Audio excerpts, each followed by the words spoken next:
On September 5, 1774, the First Continental Congress in the United States met in Philadelphia to consider its reaction to the British government's restraints on trade and representative government after the Boston Tea Party.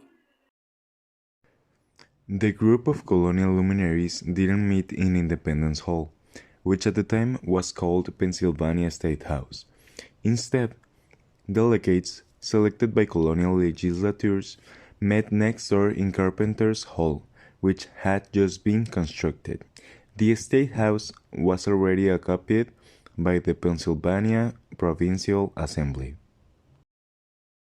The delegates gathered in the morning of September 5 at Philadelphia City Tavern, near Benjamin Franklin's home.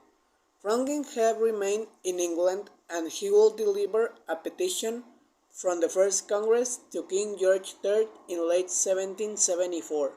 The group then walked over to Carpenter's Hall to inspect the meeting room. In all, 56 delegates from 12 colonies came to Philadelphia for the meeting to address the Corvice or intolerable acts. The laws were meant as punishment for the activities of the Boston Tea Party, but they affected all colonies. The First Continental Congress also made plans to convene a Second Continental Congress in May 1775 to continue the work started in Philadelphia if the Intolerable Acts remained in force.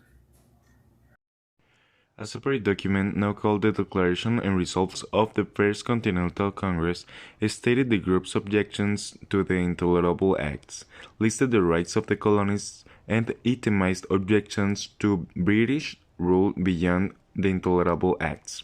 On October 26, the delegates also crafted a formal petition to King George III.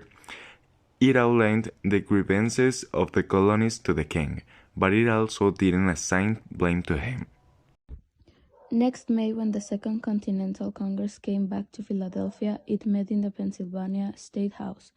Violence had broken out in Boston with the battles of Lexington and Concord. Delegates from Georgia joined the Second Continental Congress, as did Franklin and George Hancock. The Congress became focused on the war effort. Just 7 months later, it had left Carpenter's Hall, hoping for a constructive response from the King and the British government.